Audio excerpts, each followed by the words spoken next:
Halo, halo, apa kabar? Assalamualaikum warahmatullahi wabarakatuh. Senang sekali saya Harus Arif bisa kembali menjumpai Anda semua. Semoga selalu tetap sehat, tetap semangat. Karena kalau kita melihat beberapa dalam situasi terakhir Indonesia ini, situasinya sedang tidak baik-baik saja gitu. Dan saya tentu saja tidak bermaksud untuk kalau mengajak Anda memperbincangkan ini kemudian menakut-nakuti, membuat kita putus asa dan sebagainya. Tapi nggak, justru kita harus mesti aware, mesti bersiap diri, mesti ngerti apa yang harus dilakukan. Saya ingin mengajak Anda kali ini ngobrolin soal banyaknya kabur pengusaha Indonesia yang oleh seorang ekonom di Paramadina, Mas Wijayanto Samirin, yang sering juga saya undang berbincang di sini, disebutnya sebagai entrepreneur drain. Yang sering kita dulu kan ada brain brain drain gitu, dan sebagainya gitu gitulah, yang orang-orang pinter kabur sebaik. Tapi kalau udah mulai pengusaha kabur, ini kan soal yang sangat serius ya, karena kita sekarang justru sedang berusaha bagaimana para investor asing itu masuk ke Indonesia, menimbulkan bisnis Indonesia tumbuh dan sebagainya. Tapi yang terjadi ada fenomena itu tadi yang disebut sebagai entrepreneur brain. Saya ajak Anda langsung bergabung dengan eh, Mas Wijayanto Samirin. Assalamualaikum. Waalaikumsalam, Mas Hersu. Ya, saya mau baca tulisan Anda ini di mana ini? Di kata data ya. Ini kalau saya iya ya, di kata data saya lagi merenung ini fenomena yang serius ya. Meskipun mungkin tidak jadi viral di publik itu karena ini soal yang segmented, tapi di kalangan pengusaha pasti soal ini rame banget. Dan jangan lupa bahwa sebuah negara itu yang kuat itu harus ditopang oleh entrepreneur yang banyak. Kan begitu, itu indikatornya kan di mana-mana sebegitu ya. Negara maju itu indikatornya adalah berapa persen sih entrepreneurnya gitu. Nah, kalau di Indonesia yang sudah kecil jumlah entrepreneurnya, tapi kemudian banyak yang kabur, itu kan menurut saya sangat serius. Itu data Hmm. memang real ya, Mas Wijaya. Jadi begini, saya kebetulan eh, sejak dulu banyak berinteraksi dengan para pengusaha ya, Ya. karena background saya kan investment bankers, Hmm. consulting, private equity gitu ya. Kemudian sampai sekarang ya, ketika di kantor Wapres, kemudian di Paramadina, interaksi itu jalan terus. Ya. Sehingga saya betul-betul bisa mencium Hmm. fenomena itu. Jadi dalam obrolan one on one sambil Hmm. ngopi di kafe gitu, saya menangkap ya Hmm. ada fenomena di mana para pengusaha ini merasa diperlakukan sangat tidak ramah. Hmm. Apalagi selama 10 tahun terakhir ini.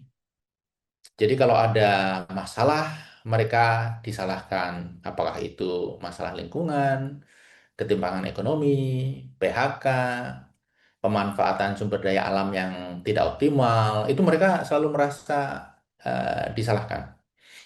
Padahal sebenarnya mereka itu merupakan refleksi dari aturan main, dari birokrasi, dari situasi politikal ekonomi di Indonesia. Kenapa pengusaha-pengusaha di Swiss, di Skandinavia itu bisa bersih? Karena rule of the game-nya pagar yang mengawasi tanaman bersih, gitu ya. Ketika pagarnya nggak bersih, yang mengawasi tidak bersih, nah akhirnya mereka juga menyesuaikan. Karena banyak di antara mereka itu yang menjadi pengusaha itu sudah seperti darah daging gitu. Jadi tidak ada pilihan profesi lain. Makanya kondisi seperti apapun ya mereka tetap berada di dunia bisnis. Nah, di tulisan itu sebenarnya sederhana sekali kan tulisannya. Tetapi ternyata mendapatkan respon luar biasa dari teman-teman pengusaha. Ada yang mengatakan, Mas Wija, saya membaca tulisan itu, nangis saya. Karena apa yang Mas Wija tulis itu mewakili 100% pandangan saya dan banyak pengusaha yang lain. Yang menurut mereka, ya selama ini ada kelompok yang membela petani, kelompok yang membela buruh, kelompok yang membela masyarakat tertentu. Tetapi mereka tidak pernah merasakan ada kelompok atau pihak yang membela pengusaha. Jadi itu dia kenapa kemudian opini yang sebenarnya sangat sederhana itu cukup viral di kalangan pengusaha. Dan saya mengibaratkan begini, Mas Hersu, ibarat pertandingan sepak bola, Hmm. tidak mungkin seorang pemain sepak bola itu Hmm. bersih Ya. ketika bermain di lapangan bola yang becek dan berlumpur. Hmm. Dan mereka sendiri, para pemain bola itu pasti sebenarnya nggak suka main di lapangan becek.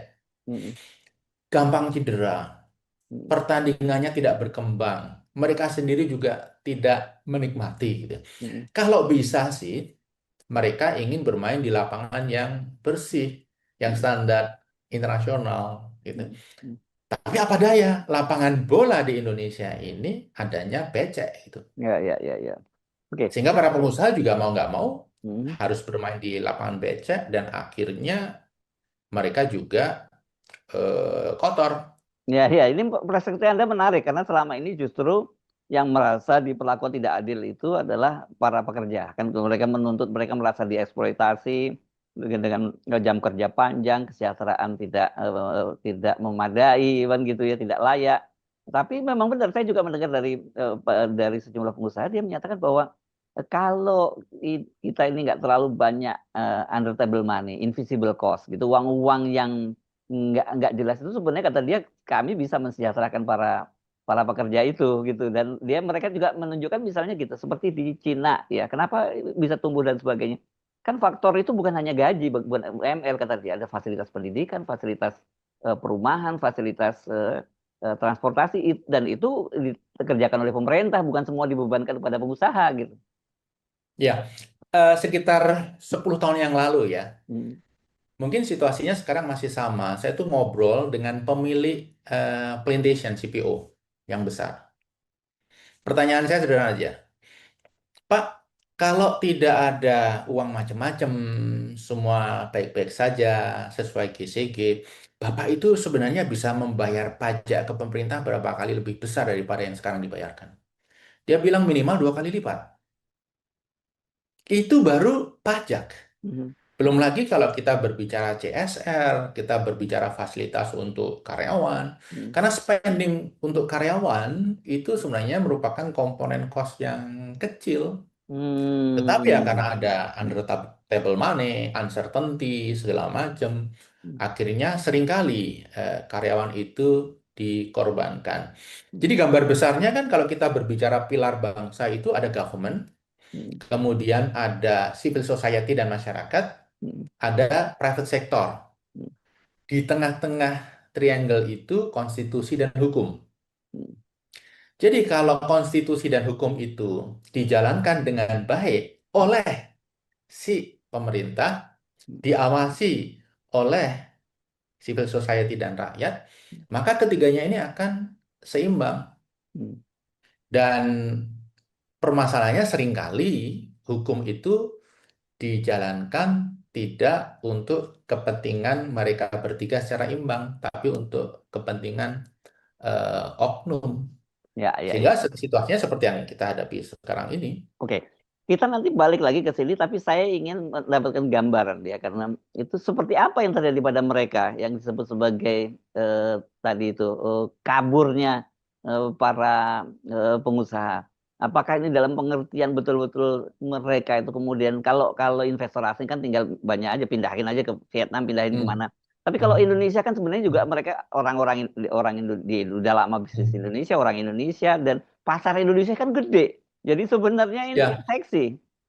ya, interaksi saya dengan para pengusaha ini kan sebenarnya sejak saya masih investment bankers ya. Mereka awalnya adalah klien saya. Sebelum krisis ekonomi 98, Mas Hersu. Sehingga saya bisa memantau view mereka tentang Indonesia, cara mereka melakukan bisnis, dan sebenarnya mayoritas mereka itu hatinya, jiwanya merah putih. Narasi bahwa saya asetnya semua di Indonesia, saya hanya akan berbisnis di Indonesia. Saya tidak punya intention untuk melarikan aset ke luar negeri dan lain sebagainya. Anak saya tinggal di Indonesia, bersekolah di Indonesia, walaupun bisa sekolah di negara lain. Itu narasi yang saya tangkap dulu, gitu ya. Tapi dengan berjalannya waktu, sekarang kalau Mas Hersu ingin ketemu para pengusaha itu lebih gampang di Singapura. Iya, iya, iya, iya, betul. Karena mereka banyak menghabiskan waktu di Singapura. Apalagi pada saat tahun-tahun politik. Oh, iya, iya, iya. Karena hidup itu repot sekali di Indonesia ketika memasuki tahun-tahun itu. Kemudian yang menarik adalah semakin lama situasi iklim berbisnis di Indonesia itu kan makin berat ya. Jadi sudah regulasinya rumit, untuk menjalankan dipersulit. mm, Jadi dalam banyak kasus menjalankan regulasi saja itu nggak mungkin. mm, Selalu diarahkan ke area abu-abu. Sehingga kalau bisnis mau tetap jalan, ya mau nggak mau mereka bermain di lapangan bola yang berlumpur dan becek itu ya, tadi. ya, ya. Sehingga saya melihat fenomena mereka makin sering tinggal di luar negeri. Wabil khusus Singapura, Malaysia, Mm. Hong Kong, Australia, Oke, 4 sebentar. negara. Saya potong Anda ya. Ini saya ingin masuk ini orang pasti nganggap ini bukan rasis, tapi saya ingin mendeskripsikan dengan tepat. Apakah itu hanya pengusaha keturunan Cina atau termasuk pengusaha lokal juga melakukan langkah yang sama? Sama, Sama ya? sama ada juga, tapi proporsinya lebih banyak yang etnis Tionghoa. Oke. Karena perasaan diperlakukan tidak friendly itu menjadi lebih kental kepada mereka. Karena semakin banyak perbedaan ya. Jadi Hmm, garis perbedaan itu kan kaya, miskin, hmm, religion, hmm, etnis gitu ya. hmm, hmm. Jadi ketika ada 3 sekat perbedaan, itu tentunya lebih berat daripada sekedar 2 sekat Oke. perbedaan. Jadi Oke, saya pengusaha anu nasional saya pun potong sebentar. Saya potong sebentar. Ini mewakili banyak pemikiran orang. Justru mereka-mereka ini sebenarnya katanya Taipan itu sebenarnya yang merusak aturan di Indonesia karena mereka biasa bermain dengan para pejabat pemerintah di kekuasaan dan saya kira nggak terlalu salah juga kalau mereka menyebut seperti itu. Coba lihat sekarang banyak sekali jenderal-jenderal, pensiunan atau pejabat tinggi begitu pensiun, mereka itu kemudian jadi komisaris di perusahaan-perusahaan itu dan kita tahu sebenarnya kenapa mereka jadi komisaris. ya betul. Jadi memang eh, dalam hidup ini kan ada yang mendapatkan tugas dan amanah untuk menjadi pasukan pengaman, penjaga governance, penjaga supaya semuanya sesuai regulasi. Jadi sebenarnya mereka-mereka yang dalam posisi itu harusnya betul-betul mempunyai integritas, tahan godaan. Memang betul ada kelompok-kelompok pengusaha yang memang selalu berusaha melakukan cara untuk bisa mendapatkan profit. Apakah itu dengan memanfaatkan regulasi, politik, dan lain sebagainya. Ya, itu ada. Tetapi harus dipahami bahwa mayoritas itu sebenarnya mereka yang ya saya tuh hanya ingin berbisnis gitu. Apa cari untung gitu ya, membesarkan perusahaan gitu, ekspansi. Jadi mayoritas sebenarnya mempunyai values seperti itu. Ini minimal dari yang saya tangkap karena saya cukup lama ya berinteraksi dengan mereka dari dulu hingga sekarang. Ada kelompok-kelompok yang seperti itu yang memang oleh kelompok politik tertentu dimanfaatkan.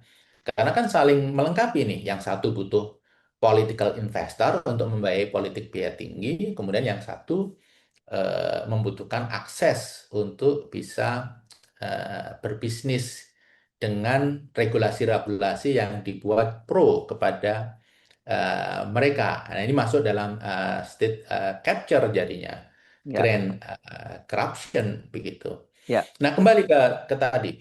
Semakin ke sini, saya melihat semakin banyak, semakin sering mereka tinggal di negara lain. Ini tinggal Kemudian termasuk anak-anaknya, anak-anaknya ya, anak-anaknya juga ya. Saya mau tanya itu ya. Anak ya cucunya. orang Wah. tuanya, orang Hmm. tuanya. Karena Hmm. pertemanan saya itu dari bapaknya sampai ke anak-anaknya dan saya kenal sebagian cucunya. Hmm. Jadi eh, bapak-bapaknya, orang tuanya itu banyak, makin banyak yang tinggal di luar Luar negeri. negeri. Hmm. Kemudian anak-anaknya banyak sekali yang permanen residen. Hmm. Karena mereka tidak minta pun justru di lobi, Hmm. ditawari Hmm. permanen residensi. Hmm. Nah, cucu-cucunya yang karena orang tuanya itu permanen residen, artinya tinggal di sana, sekolah di sana, sudah tidak punya attachment lagi terhadap Indonesia dan hampir Hmm. pasti ini Hmm. 100% Hmm. mereka itu akan jadi WNA. Bahkan sekarang sudah banyak yang menjadi WNA. Nah, konsekuensinya apa, Mas? Kemarin kita kan panik ketika anak-anak muda kemudian Ya, meneriakkan kabur aja dulu. ya. Hmm. Ini hanya anak-anak muda Hmm. yang mereka mencari pekerjaan. Hmm. Nah, kalau kabur aja dulu itu terjadi di lingkungan pengusaha, maka tadi seperti yang Mas Hersu sampaikan, ini entrepreneur's drain Hmm. itu akan menimbulkan rentetan panjang. Hmm. Capital drain, Hmm. job drain, competitiveness drain, innovation drain. Karena memang harus diakui di banyak negara di dunia yang melakukan inovasi, yang menciptakan lapangan kerja, yang membayar pajak, itu pengusaha, Hmm. bisnis, dan Indonesia bukan negara yang beda dengan negara-negara lain di dunia. Nah, ini kita akan kehilangan talent-talent luar biasa, Hmm. padahal kita sebenarnya butuh lebih banyak pengusaha. Ya. Jadi gini Mas, Hmm. kita akan kehilangan talent-talent luar biasa lulusan bisnis school terbaik di dunia. Hmm. Bukan Harvard, bukan MIT, bukan Hmm. Oxford, Hmm. bukan Kellogg. Hmm. Sekolah bisnis terbaik di dunia adalah ya keluarga-keluarga para pengusaha itu. Hmm. Di mana anak-anaknya sejak kecil sudah dididik secara langsung dan tidak langsung untuk berpikir dalam mindset bisnis, bersikap dalam perilaku dan mindset entrepreneurial. Nah, Hmm. ini kehilangan yang luar biasa besar. Apalagi kalau kemudian kasus-kasus yang memojokkan mereka, ini Hmm. tidak hanya pengusaha ya, tapi eksekutif juga. Eksekutif, Eksekutif eksekutif itu di perusahaan swasta atau di BUMN? Ini swasta, BUMN sama saja. Jadi Hmm. pengusaha mengalami hal yang sama. Kalau pengusaha mengalami hal yang sama, akhirnya ujung-ujungnya kan para eksekutifnya juga Hmm. yang Ya. kerepotan. Hmm. Karena kalau diproses ini, itu, ditekan ini, itu, yang menghadapi sehari ada para eksekutifnya. Hmm. Sehingga mereka juga ada tendensi untuk memilih tempat yang lebih nyaman. Jadi eh, ini tidak hanya pengusaha besar, Mas. Pengusaha kelas menengah pun Hmm. tren ini sudah mulai kelihatan. Apalagi Dan gini, Mas, ya, ya, ya. eh mereka atau kita lah, masyarakat biasa, itu kan inginnya tinggal di satu negara yang nyaman, ada kepastian hukum, ada bonusnya. Bonusnya apa? Kita diakui oleh banyak negara dunia sebagai sahabat yang aman. Hmm. Indikatornya apa? Paspor kita diterima di banyak negara. Ya, ya, ya, ya. Bayangkan Mas, Singapura itu 194 negara free Ya. visa. Free visa ya. Malaysia Nah, hampir sama. nah, Australia tinggi juga. nah. Jadi kemudahan-kemudahan seperti itu menurut saya sesuatu yang kita nggak bisa match. Hmm. Ini bonus bagi mereka. Apalagi anak-anak muda yang mereka memang tidak ada attachment tentang Indonesia. Mereka nggak hafal Pancasila, mereka nggak pernah nyanyi Indonesia Raya, ya karena sejak kecil pendidikannya ada di luar negeri sana. Mhm. Ya, oke. Ini jadi sangat serius ya. Anda bisa memprediksi ini kalau tren ini tidak segera dicegah gitu dan apa apa yang akan terjadi pada Indonesia dan kemudian apa yang harusnya dilakukan oleh pemerintah sekarang ini karena ini kan dilema ya karena kita sudah terlanjur acak adut lah penegakan hukum di Indonesia itu. Hmm. Kalau kemudian ini sebenarnya merupakan upaya penegakan penegakan hukum tapi ditangkap oleh para pengusaha sebagai sinyal ini langkah-langkah yang tidak friendly kan mereka juga kabur juga. Tapi di satu sisi kan Hmm. hukum harus ditegakkan. Gitu. Betul. Jadi impact-nya kalau ini terjadi, ya tadi, capital drain, job Ya, drain, innovation drain, mereka tetap akan berbisnis di Indonesia, tetap ya. tapi Mhm. dikontrol dari Mhm. negara Mhm. lain. Mhm. Dan ke depan kalau ingin melakukan ekspansi, belum tentu mereka melakukan ekspansi di Ya. Indonesia. Mhm. Bisnis di Indonesia hanya bisnis yang sifatnya resource based, tambang. Kan Sama. tambang nggak bisa berbisnis di Singapura, tapi Mhm. holdingnya di Singapura. Ya. Kemudian yang sifatnya market based, bisnis yang memerlukan market besar, karena populasi Indonesia Mhm. besar. Jadi Mhm. hanya itu aja. Tapi yang efisiensi uh, seeker, yang fokus ke efisiensi, daya saing, itu pasti akan ditaruh di tempat lain.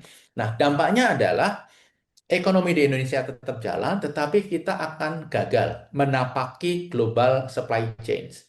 Jadi akan semakin tergantung kepada sektor primer dan sekunder, Hmm. produk-produk yang simple.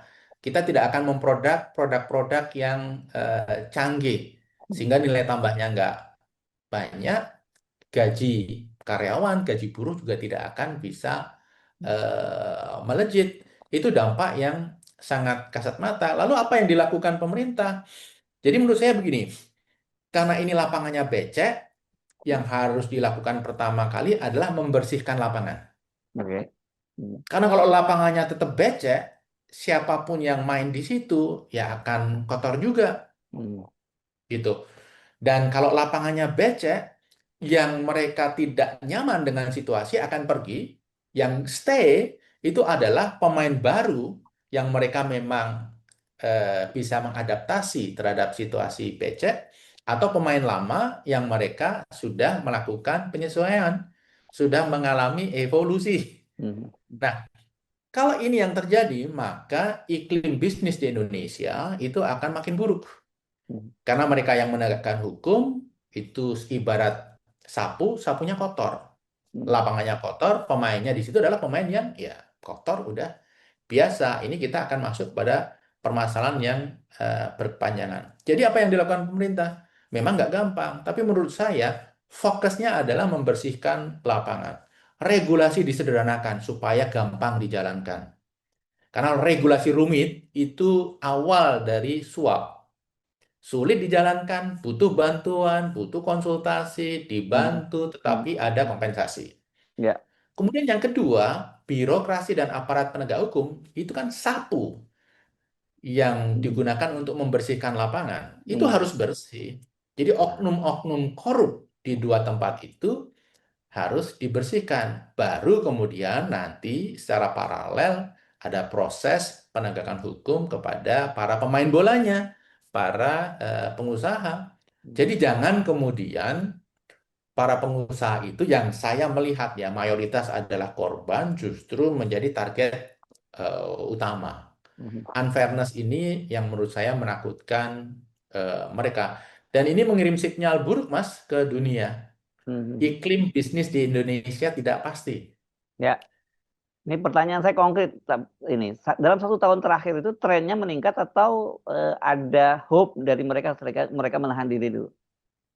Nah, saya lihat begini, memang Pak Pak Prabowo itu kalau berbicara masalah penegakan hukum, pemberantasan korupsi itu narasinya luar biasa Hmm. kuat gitu ya. Hmm.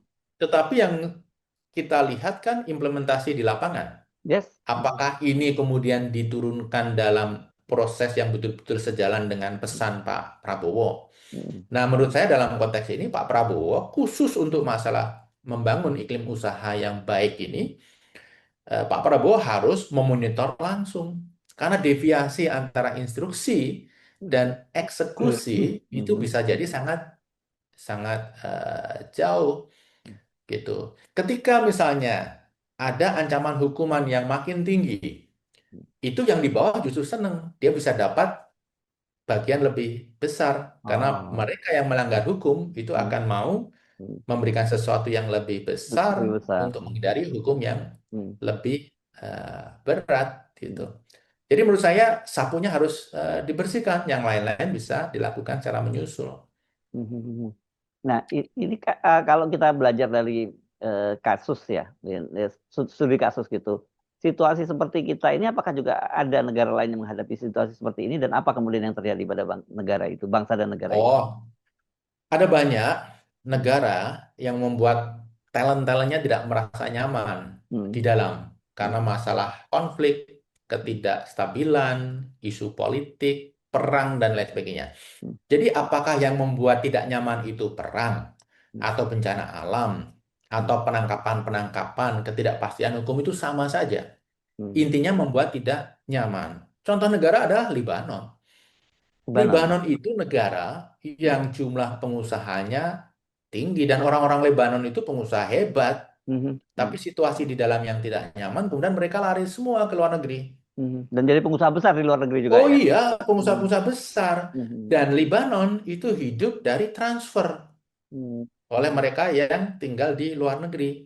Nah, permasalahannya adalah generasi pertama yang pergi ke luar negeri itu masih ada attachment dengan negaranya, dengan Hmm. Lebanon. Hmm. Sehingga transfernya gede. Hmm. Orang tuanya masih hidup. Hmm. Kakak adiknya, saudaranya masih hidup. Hmm. Generasi kedua, itu Ya. attachmentnya makin rendah. Iya, iya, iya, iya. Generasi ketiga, nggak Hmm. ada attachment.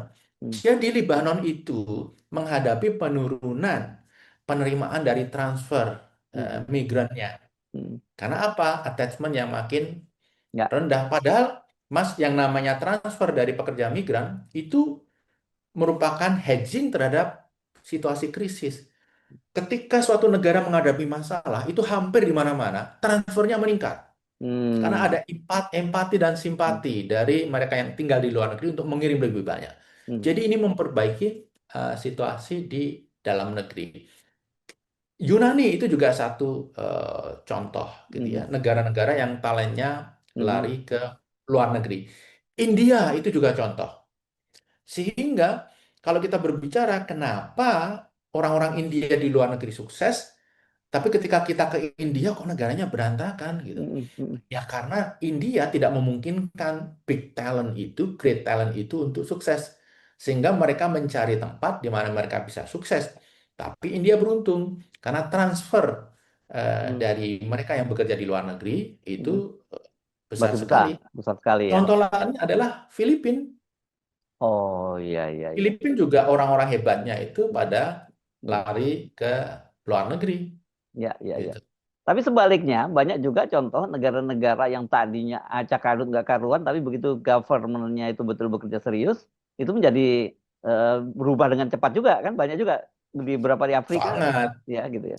Hmm. sangat beberapa negara di Afrika. Kemudian kita contohkan tetangga kita, Ya. Vietnam, Mhm. Oh Cina ya, sendiri ya. itu Hmm. sudah adalah contoh yang unthinkable Hmm. di masa lalu.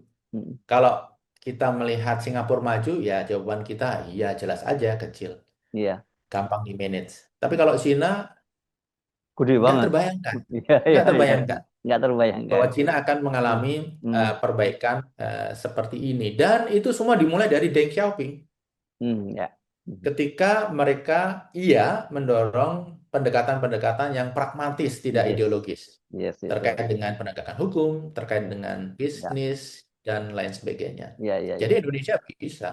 Ya Pak Prabowo harus memposisikan diri sebagai Mister Deng Xiaoping yang Ya, melakukan ya. transformasi di berbagai Ya. bidang terkait dengan hukum, bisnis, dan lain sebagainya. Atau Korea Selatan yang sebenarnya bisa tumbuhnya bareng lah sama kita kira-kira gitu ya. Sekarang kan jauh sekali Korea Selatan dan Ya, ini Korea Selatan dan Filipina itu dua contoh yang hmm. mengalami progres yang berkebalikan. Hmm. Hmm. Hmm. Jadi tahun 70-an itu Filipina adalah negara yang sangat maju. Itu Hmm. dia kenapa ADB itu berkantor di Manila. Ya, ya. Karena ekonomi yang maju dianggap flourishing, dianggap menjanjikan. Kemudian Korea Selatan itu merupakan debtor terbesar, penghutang terbesar. Hmm. Tapi hanya dalam hitungan beberapa dekade berbalik itu. Hmm. Jadi sebenarnya transformasi suatu negara itu seringkali bisa berjalan cepat. Layaknya transformasi suatu perusahaan. Hmm. Karena kalau kita membaca sejarah, transformasi suatu negara itu kan kayaknya butuh beberapa generasi ya. Ya, ya. Hmm. Tapi di era sekarang ini transformasi suatu negara ternyata Bisa sangat dalam cepat. satu Ya. generasi Hmm. bahkan nggak nyampe itu sudah bisa kelihatan hasilnya. Cina itu contoh konkret, kemudian Vietnam itu contoh Hmm. konkret. Di SD kita mendapatkan pelajaran Pulau Galang, pulau Hmm. di Indonesia yang Ya. digunakan untuk Hmm. menampung imigran Ya, dari Vietnam Vietnam. yang Hmm. lari karena perang Hmm. di sana. Hmm. Itu kan kalau kita lihat Hmm. foto-fotonya kan Ya, kasihan. ya. Hmm. Tapi kita lihat Vietnam sekarang ekspornya sudah 6 kali, 5 kali ekspor kita. Iya, iya, iya, iya. Oke, ini jadi kita tanda bukan ongoing menuju seperti Korea Selatan, tapi seperti Filipina dong begitu ya. Tanda-tandanya kalau tidak dilakukan langkah yang radikal gitu ya. Ya, kita akan jalan di tempat Oh, jangan itu. tempat. Ya, ya. Oke. Pertumbuhan ekonomi yang 5%, ya akan bertahan barangkali 5%. Hmm. Tapi kan GDP itu pertanyaannya siapa yang menikmati? Jadi Ya, porsi yang dinikmati oleh masyarakat, oleh pekerja itu makin kecil. ya, Karena sektor yang menggerakkan ekonomi adalah sektor-sektor yang primer dan ya paling sekunder. ya. Tidak ada yang tersier atau yang kuadrier yang di atasnya gitu. Baik, terima kasih Mas Wijayanto Samirin, ekonom dari Universitas Paramadina Jakarta. Assalamualaikum warahmatullahi wabarakatuh. Waalaikumsalam warahmatullahi wabarakatuh. Makasih Mas Ersu. Ya.